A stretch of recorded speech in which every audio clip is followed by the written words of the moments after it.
Esta historia nos llegó al correo del canal hace unos días. Nos escribe Lorena, contadora de 43 años de un municipio en Guanajuato. Dice que lo que les va a contar lo vivió su familia completa y que no lo habían podido hablar entre ellos hasta hace poco. Esto es lo que nos contó. Mi papá era un hombre muy terrenal, albañil de toda la vida, levantado antes del sol, de los que no faltan al trabajo ni con fiebre. No era de creencias raras ni de historias de miedo. Le gustaba el fútbol, los frijoles de la olla y el noticiero de las 9. Un hombre normal con una vida normal en una ciudad normal. Por eso lo que le pasó en sus últimas 3 semanas de vida nunca encajó con quien era él. Nunca encajó hasta que empezamos a entender que hay cosas que no le preguntan permiso a la personalidad de uno para presentarse. Todo empezó un martes en la noche cuando mi papá llegó de trabajar más callado que de costumbre. Mi mamá le preguntó qué tenía.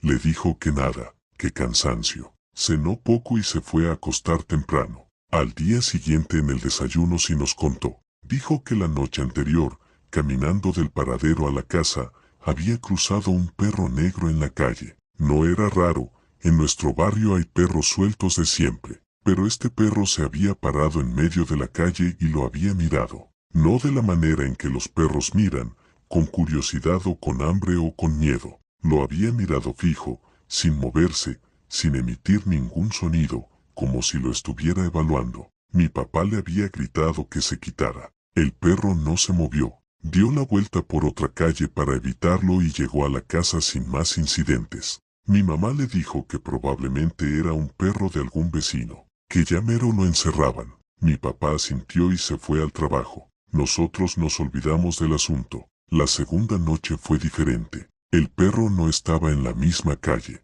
Estaba en la de enfrente de nuestra casa, parado en el centro, mirando hacia nuestra puerta. Mi papá lo vio cuando llegó y se quedó en la banqueta sin entrar, viéndolo. Luego entró rápido y cerró con llave, que era algo que mi papá nunca hacía porque decía que en nuestro barrio no había por qué. Esa noche sí nos dijo que algo no le latía bien, que el perro era el mismo del día anterior, que lo reconoció por el tamaño y por los ojos, que según él eran demasiado amarillos para ser normales. Mi hermano le dijo que quizás era un perro feroz y que mañana llamaba al control animal. Mi papá no dijo nada más. La tercera noche el perro estaba dentro del callejón que conecta nuestra calle con la avenida, parado exactamente en la mitad, bloqueando el paso. Mi papá lo vio y esta vez no trató de pasar ni de gritarle. Dio toda la vuelta por la avenida grande, 20 minutos de más, para llegar a la casa por el otro lado. Cuando entró tenía una palidez que a mi mamá no le gustó. Esa noche le tomó la presión porque mi papá era hipertenso y ella siempre andaba al pendiente. La presión estaba bien, pero mi mamá me dijo después que algo en sus ojos esa noche le hizo sentir un frío en el estómago que no supo explicar. Le preguntó si quería que fueran con el doctor. Mi papá dijo que no, que era el cansancio, que mañana iba a estar mejor. A la mañana siguiente mi papá no se levantó. Mi mamá lo encontró en la cama a las 6 de la mañana. Había muerto en algún momento de la madrugada. Infarto, dijeron los médicos. Rápido, sin dolor, según ellos. Tenía 61 años y su corazón estaba cansado aunque nadie lo sabía todavía. Estuvimos semanas en el duelo sin hablar de nada que no fuera el trámite y el dolor. Fue hasta un mes después, una noche en que estábamos juntos en la sala, que mi mamá mencionó el perro. Dijo que había estado pensando en él, que 3 noches, 3 apariciones, y la tercera noche mi papá llegó diferente. Mi hermano dijo que era coincidencia. Yo no dije nada. Pero 2 semanas después de esa conversación le pregunté a mi tía Celia, hermana de mi papá, si ella sabía algo de perros negros en la familia. Se me quedó viendo un momento. Luego me dijo que su mamá, mi abuela paterna, siempre decía que en la familia de su esposo había un aviso que venía así, que cuando alguien se iba a morir, en los días antes, un perro negro aparecía en su camino, que no era el diablo ni nada de eso, que era simplemente el aviso, como un mensajero que no tiene cara propia y usa la forma que puede. Le pregunté por qué nadie nos había dicho. Me dijo que esas cosas no se cuentan para no espantar a la gente, que de todas formas no cambia nada. Tiene razón en eso, no cambia nada. Pero hay algo que se siente diferente cuando uno entiende lo que estaba pasando. Como si el mundo tuviera más capas de las que uno pensaba y a veces una de esas capas manda señales que solo se leen cuando ya pasó lo que avisaban. Mi papá vio al perro 3 veces. Las 3 veces lo esquivó. A veces me pregunto si hubiera habido alguna diferencia si en lugar de esquivarlo le hubiera preguntado qué quería. Luego me digo que no, que algunas cosas no se negocian, que el perro no venía a preguntar, venía a avisar. ¿Tú reconocerías el aviso si te lo mandaran? Esta historia nos llegó de Aurelio, campesino de 58 años de una comunidad en la Sierra de Hidalgo. Dice que lo que vio esa noche de regreso al pueblo lo tiene sin dormir desde hace 3 meses. Dice que no había contado esto ni a su esposa. Esto es lo que nos escribió. Yo conozco la sierra de noche. No de conocerla como turista, sino de conocerla como quien la ha caminado toda la vida con y sin luna, con y sin linterna, en tiempo de secas y en tiempo de aguas. Conozco sus ruidos, sus silencios, sus animales. Sé distinguir el ruido de una coucha del de una zorra. Sé cuando el silencio de los grillos significa que hay algo moviéndose cerca. Sé leer ese monte de una manera que viene de haberlo caminado 40 años. Por eso lo que vi esa noche no tiene manera de metérsela a la explicación del cansancio o del miedo de la oscuridad, porque yo no le tengo miedo a la oscuridad del monte, nunca le he tenido. Venía de un pueblo vecino donde había ido a vender maíz. Me tardé más de lo que pensaba y el camino de regreso lo hice ya de noche, unas 4 horas de vereda, con mi linterna y mis botas y mi costumbre de toda la vida. No había novedad. La noche estaba limpia, con luna. No hacía frío fuera de lo normal para la sierra. Lo vi por primera vez como a la primera hora de camino. Un perro negro, grande, parado en medio de la vereda a unos 20 metros delante de mí, tamaño de pastor, pelo corto, sin collar. Lo alumbré con la linterna y lo que me detuvo no fue el perro sino sus patas. No estaban en el suelo. Estaba a unos 10, 15 centímetros del suelo, parado en el aire como si la vereda estuviera más alta en ese punto, pero la vereda era pareja, yo la conozco, no hay ningún escalón ahí. Me paré, lo alumbré de nuevo pensando que me había confundido. Seguía igual, las 4 patas a la misma distancia del suelo, quietas, sin moverse, y los ojos que agarraban el reflejo de mi linterna de una manera que no es como los agarran los ojos de un perro normal, muy brillantes, muy fijos, de un color que en ese momento no supe nombrarlo y que ahora, pensándolo, diría que era como el color del ámbar viejo. Me quedé quieto un buen rato. El perro no se movió, no gruñó, no hizo ningún ruido. Solo me miraba con esa fijeza que no tiene nada de animal en ella, que es demasiado quieta, demasiado paciente, demasiado consciente. Le hablé, le dije que se quitara del camino. Nada. Le aventé una piedra chica, no para pegarle sino para espantarlo. La piedra pasó por donde estaba él y él no se movió, no esquivó la piedra, no reaccionó, como si la piedra hubiera pasado a través de él. Decidí salirme de la vereda y rodear por el monte. Sonó más fácil de lo que fue porque el monte de noche no es amable y tuve que abrirme paso con cuidado. Cuando volví a la vereda unos 100 metros adelante, ya no estaba. Seguí caminando. Lo vi de nuevo media hora después. Delante de mí, en el mismo punto de la vereda, a la misma distancia, con la misma postura, como si no hubiera pasado tiempo, como si hubiera llegado ahí antes que yo aunque yo no lo había visto cruzarme ni pasar a mi lado. Esta vez no le hablé ni le aventé nada. Me salí del camino de nuevo, rodeé, volví, ya no estaba. Así sucedió 4 veces en las 4 horas de camino, siempre delante de mí, nunca detrás, nunca a los lados. Siempre a la misma distancia, como marcando un punto en el camino que yo tenía que rodear, como si me estuviera guiando o como si me estuviera probando. No supe cuál de las dos. La 4ª vez que lo vi fue ya entrando al pueblo, a unos 200 metros de mi casa. Estaba parado frente a la entrada del panteón del pueblo, que queda a la orilla del camino. Me detuve, lo miré. Esta vez sí hice contacto visual de verdad, con intención, que es algo que uno no debe hacer pero que en ese momento no pude evitar. El perro bajó la cabeza despacio, como un saludo, o como una reverencia, no sé cómo llamarlo. Luego se dio la vuelta y entró al panteón. No por la reja, que estaba cerrada con candado. Atravesó la barda como si no estuviera. Llegué a mi casa y no le dije nada a mi esposa porque no tenía palabras todavía. Me acosté. No dormí. A la mañana siguiente fui al panteón cuando abrieron.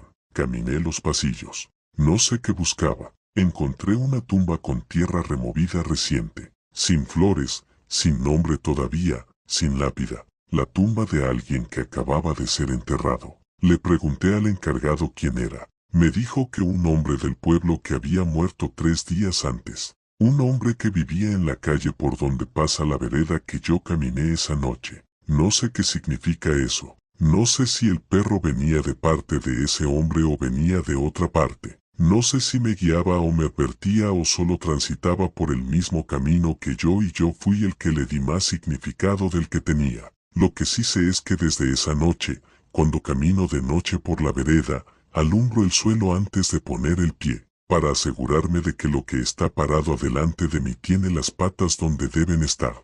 Fernanda, madre de familia de 40 años de la Ciudad de México, dice que tardó demasiado en tomar en serio lo que su hijo le decía. Dice que ese retraso es lo que más le pesa. Esto es lo que nos contó. Cuando un niño de 7 años te dice que hay un perro negro enorme parado todas las noches en la calle viendo hacia su ventana, lo primero que uno piensa como mamá es que el niño tiene mucha imaginación o que vio algo en la televisión que lo impresionó o que está buscando pretexto para no irse a dormir solo. Yo pensé las 3 cosas. Durante 3 semanas pensé las 3 cosas y le dije a Mateo, que así se llama mi hijo, que los perros no se quedan parados tanto tiempo en un solo lugar, que en nuestra calle no había perros sueltos, que si quería podíamos ir a ver y él iba a ver que no había nada. Mateo me dijo que no quería ir a ver, que no quería asomarse cuando el perro estaba ahí porque el perro sabía cuando Mateo lo miraba y entonces se quedaba más tiempo. Eso me dio pausa, porque eso no es algo que un niño de 7 años construye de la nada. Esa lógica específica, ese detalle de que el perro reacciona a ser observado, no es de imaginación de niño sino de algo que el niño efectivamente observó y procesó. Empecé a tomarlo un poco más en serio. Le pregunté a Mateo que me describiera el perro. Me dijo que era muy grande, más grande que los perros normales, negro de un negro que no era como el negro de la ropa sino más profundo, como si fuera un hueco con forma de perro. Me dijo que no hacía ruido nunca, que a veces cuando lo miraba muchas veces en la misma noche el perro movía la cabeza muy despacio de un lado a otro, como diciendo que no. Le pregunté que no que, me dijo que no sabía, que solo decía que no. Esa semana me quedé despierta después de acostar a Mateo para ver si yo veía algo desde la ventana de mi cuarto, que da a la misma calle que la de él pero desde otro ángulo. La primera noche nada,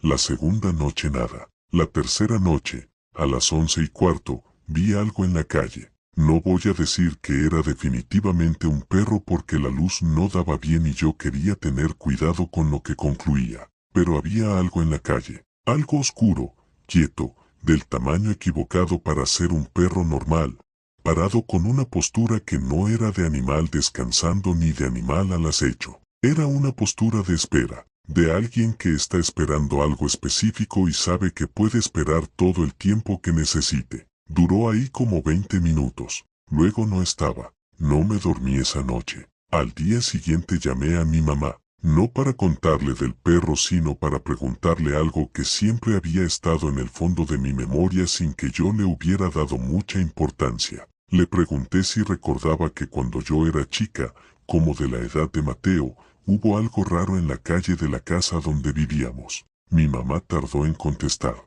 Me dijo que sí, que hubo una temporada en que mi abuelo, que vivía con nosotros, dijo que había un perro negro en la calle que lo miraba de noche, que duró como un mes y luego se fue, que poco después mi abuelo tuvo el primer episodio de la enfermedad que lo llevó 3 años después. Le pregunté si ella creía que estaban relacionados. Me dijo que no sabía, que su mamá, mi bisabuela, decía que ese tipo de perro no viene a hacer daño sino a avisar, que la diferencia entre el aviso y el daño la hace uno con lo que decide hacer cuando lo recibe. Esa tarde fui a ver a una señora que me recomendó una vecina, alguien que sabe de estas cosas. Le describí todo. Me escuchó con atención y luego me preguntó si había habido muertes recientes en la familia cercana o si alguien estaba enfermo sin diagnóstico claro. Mi suegro llevaba 2 meses con estudios que nadie terminaba de entender.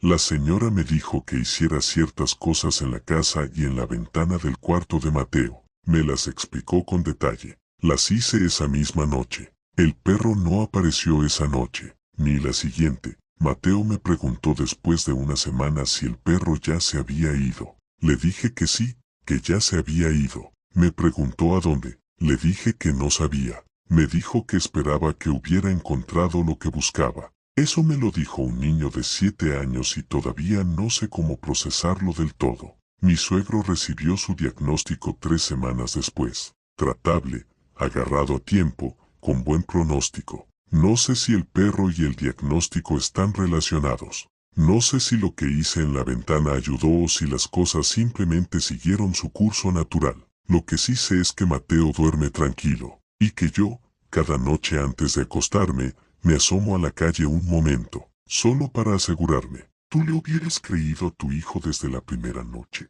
Esto llegó al canal sin nombre, sin ciudad, de madrugada. Solo decía al principio, necesito que alguien más sepa lo que vi porque si no lo escribo me va a consumir. Lo publicamos exactamente como llegó. Quiero empezar diciéndoles que soy una persona que duerme bien. Lo digo porque lo que voy a describir sucedió de noche y la primera explicación que cualquiera va a buscar es que estaba entre el sueño y la vigilia, que fue una alucinación hipnagógica, que el cerebro hace esas cosas cuando está en ese estado. Lo he investigado. Conozco los términos, y lo que vi no corresponde a ninguna descripción de alucinación hipnagógica que haya encontrado porque las alucinaciones hipnagógicas no dejan marcas físicas en el piso de tu casa. Eso último es lo que no puedo explicar. Lo demás podría intentar explicarlo de otras maneras aunque las explicaciones no me convencieran.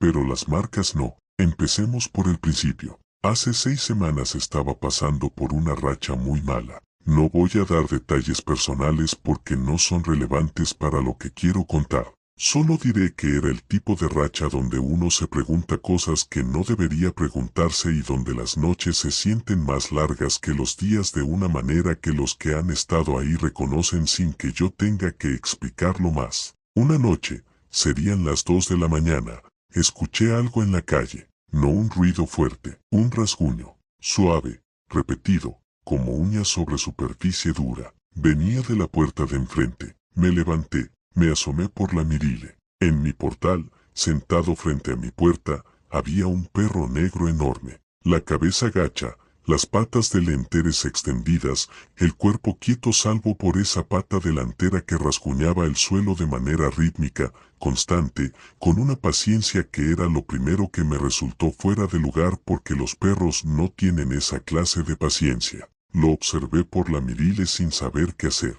El perro levantó la cabeza, miró directo a la mirile. No hay manera de que desde afuera pudiera saber que yo estaba mirando por ahí. La mirile de mi puerta es oscura desde afuera, no se ve ningún ojo, ninguna luz. Pero el perro me miró directo, con una precisión que no admitía duda, y se quedó mirándome. Sus ojos no reflejaban la luz de la calle de la manera correcta. El reflejo era demasiado fijo, demasiado sostenido, sin las variaciones que tienen los ojos de un animal cuando cambia aunque sea un poco la dirección de la luz. Como si los ojos no fueran ojos sino 2 puntos de luz puestos ahí para que uno creyera que lo eran. Me separé de la mirile. Fui a mi cuarto. Intenté decirme que era un perro callejero que buscaba refugio o comida y que en la mañana ya no iba a estar. El rasguño siguió media hora más. Luego paró. No fui a ver si seguía ahí. Me quedé en mi cuarto con la luz prendida. Eso fue la primera noche. La segunda noche el rasguño empezó más temprano. La 1 de la mañana. Me asomé por la mirile y el perro estaba en el mismo lugar pero esta vez no estaba sentado. Estaba parado, con los 4 pies en el suelo, mirando directo a la mirile desde el momento en que me asomé, como si ya supiera que yo iba a asomarme exactamente a esa hora y ya estuviera listo. La tercera noche no me asomé. Me quedé en la cama escuchando el rasguño y diciéndome que no iba a levantarme, que no iba a mirar, que si lo ignoraba suficiente tiempo dejaría de venir. El rasguño duró 2 horas. La cuarta noche escuché el rasguño y luego escuché algo diferente. Un sonido que no había escuchado las noches anteriores y que tardé en identificar porque no era un sonido que debería poder escuchar, el sonido de algo moviéndose del otro lado de la puerta, del lado de adentro. Me quedé inmóvil en la cama, pasos lentos, pesados, con un intervalo entre cada uno que era demasiado largo para ser de un animal del tamaño de un perro. Del pasillo al centro de la sala, pausa. Del centro de la sala hacia el pasillo del cuarto. Encendí la luz de mi cuarto de golpe. Silencio. Me quedé sentado en la cama con el corazón golpeándome en el pecho durante lo que pudieron ser 20 minutos o pudieron ser 2 horas. No miré el reloj. Cuando me animé a levantarme y revisar la sala, no había nada. La puerta seguía cerrada con llave. Las ventanas cerradas. No había ninguna manera de que algo hubiera entrado.